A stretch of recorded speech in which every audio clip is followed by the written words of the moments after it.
रात के सन्नाटे में बारातियों से भरी एक बस जा रही थी, जिसमें दूल्हा दुल्हन भी मौजूद थे। राजेश अपनी दुल्हन नंदिनी को बड़े प्यार से देख रहा था कि अचानक ड्राइवर ने बस रोक दी।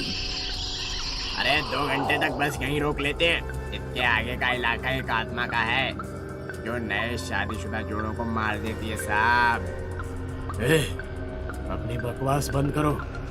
तुम अब भी उन 80-90 साल पुरानी उन घटिया बातों पर यकीन करते हो। बस चलाओ, हम यहाँ नहीं रुक सकते। ड्राइवर ने बस स्टार्ट कर दी। बस थोड़ी दूर ही चली थी कि अचानक बस में सभी लोगों की चीखने की आवाजें आने लगी। अरे नंदिनी को क्या हो गया? इसने मेरे बेटी का दिल निकाल लिया। हाय मेरा बेटा। ड्राइवर ने जैसे ही पलट कर देखा तो उसके सामने नंदिनी डायन बनी खड़ी थी। ड्राइवर ने डर से चिल्लाया, अरे मना किया था ना मैंने। इसके शरीर में उसी खूनी डायन दुल्हन की आत्मा ने कब्जा जमा लिया है। नंदिनी का चेहरा बिल्कुल काला पड़ चुका था। उसकी आंखें बिल्कुल सफेद हो चुकी थी। उसके हाथ में राजेश का दिल था और राजेश खून से लथपथ मुद्रा में पड़ा हुआ था। अचानक बस का संतुलन बिगड़ गया और बस एक खाई में जा गिरी। खूनी दुल्हन की आत्मा का ये रहस्य 90 साल पुराना है।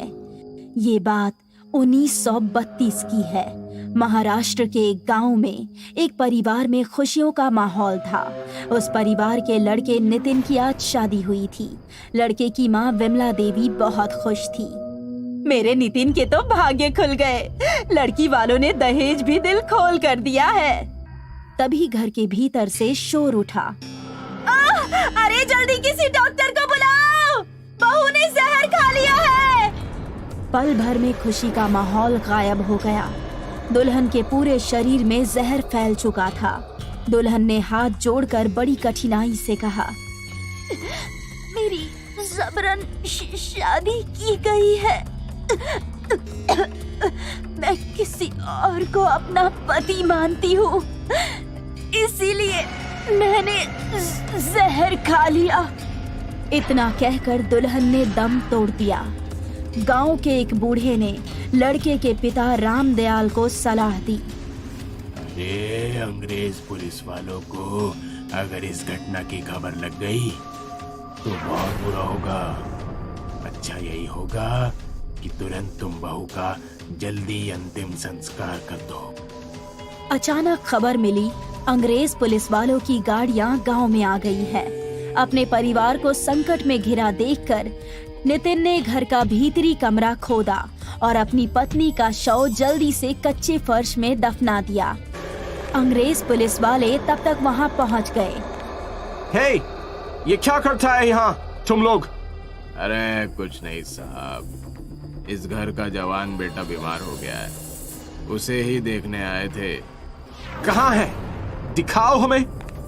अंग्रेज घर के भीतर जा घुसे, लेकिन लड़के के पिता रामदयाल ने उन्हें देख लिया था। वो तुरंत बोले, माए बाप, मेरा लड़का बीमार है, जोर से मत बोलिएगा। इधर नितिन ने अपनी पत्नी को दफना ही दिया था कि अचानक जमीन से चमकीली रेखा निकली और कमरा रोशन हो गया और उस रोशनी ने उसकी पत्नी का रूप धारण कर लिया। अचानक उसके सुर्ख होठों के दोनों किनारों पर लंबे लंबे दांत बाहर झांकने लगे। उसकी आंखों की पुतलियों का रंग भी बदल गया था। आंखों की पुतली चमकदार सफेद रंग की हो गई थी। वो डायन में बदल गई थी और वो भयानक फटी फटी आवाज में बोली, तू ही मेरी मौत का कारण है। तेरी वजह से ही मुझे जहर खाकर आत्महत्या करनी पड़ी। अरे तुम तो मर चुकी हो, ये कैसे हो सकता है? हाँ? मुझे क्या मालूम था कि तुम मुझसे शादी नहीं करना चाहती थी। मुझे माफ कर दो, मेरी कोई गलती नहीं है। गलती तो तूने अभी भी की थी। कौन सी गलती?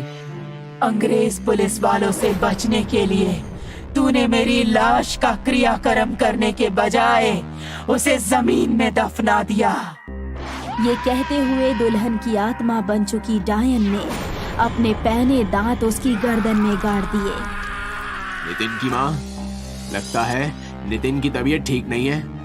नितिन की माँ विमला देवी दुखी होकर अपने पति से बोली, जिसकी शादी हुए 24 घंटे भी न बीते हो और उसकी पत्नी आत्महत्या कर ले, उस पे क्या बीत रही होगी।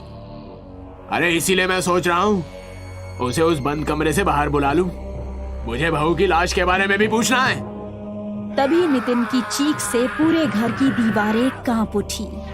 ये चीख तो मेरे बेटे की है। विमला देवी और रामदयाल उस कमरे की तरफ भागे जहां नितिन लेटा था। नितिन, दरवाजा खोल, क्या हुआ मेरे बेटे? इधर दुल्हन बन चुकी डायन ने नितिन के जिस्म का खून पीकर सीना अपने पैने नाखूनों से चीरकर उसका धड़कता हुआ दिल नोच लिया और उसे खा गई। सीने से दिल निकलते ही नितिन ने दम तोड़ दिया। अचानक दरवाजा खुल गया। सामने पड़े अपने बेटे की लाश देखकर विमला बेहोश होकर गिर पड़ी और रामदयाल के सामने दुल्हन बनी डायन खड़ी हुई थी। तुम सब मरोगे। अरे मेरे बेटे ने तेरा क्या बिगाड़ा था? मेरी पत्नी को छोड़ दे। मगर खूनी दुल्हन ने रामदयाल के सीने में अपने नुकीले पंजे से वार कर दिया और उसका दिल निकाल कर खाने लगी। रामदयाल की चीख सुनकर उनकी पत्नी बेहोशी से जाग गई। यही हाल उसने विमला का भी किया।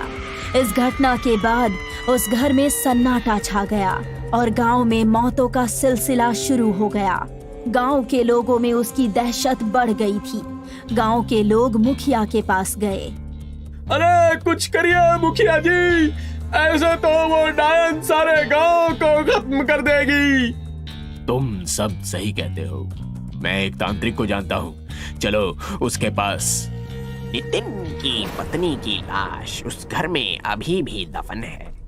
जब तक उसकी लाश का क्रियाक्रम नहीं किया जाएगा तब तक वो यूं ही भटकती रहेगी। या ये याद रखना, कुछ दिन बाद वही चुड़ैल पूरे गांव को शमशान बना देगी। ये आप क्या कह रहे हैं? मैं सही कह रहा हूँ। वो आत्मा इतनी ताकतवर है कि दिन के उजाले में भी उसे कोई परेशानी नहीं होती। मैं अपनी तंत्र शक्ति से देख रहा हूँ कि आने वाली अमावस्या को वो इस पूरे गांव की सीमा रेखा के बाहर भी जा सकती है। ये तो बड़ी चिंताजनक बात बताई आपने। इसका कोई उपाय नहीं है क्या? भला अकेला चना क्या भार फोड़ेगा? आप चिंता ना करें जी, इस काम के लिए गांव के कई लोग तैयार हैं। तो फिर रात में कुछ बहादुर लोगों के साथ आ जाना। रात होते ही 5 गांव वालों के साथ मुखिया हाथों में मशाल लेकर तांत्रिक के पास जा पहुंचा। उसने सभी के गले में अभिमंत्रित मोतियों की माला पहनाई और कहा, किसी को भी उस बला से डरने की आवश्यकता नहीं है। मन में ईश्वर को धारण करके जैसा मैं कहूँ करते जाना। हम आज अवश्य ही सफल होंगे। आओ चलें। 4 गांव वाले तांत्रिक के कहे मुताबिक दरवाजे पर खड़े हो गए और शेष 2 कमरे में फावड़ा लेकर आ गए। यहाँ से खोदो। जैसे ही उन दोनों ने फावड़े जमीन खोदने के लिए उठाए, कमरे के एक कोने से बिजली सी उन दोनों की तरफ झपटी, जिससे असहनीय दुर्गंध उठ रही थी। कैन में भरा तेल शव पर डाल दो। अचानक दुल्हन की आत्मा यानी डायन तांत्रिक के सामने आ गई।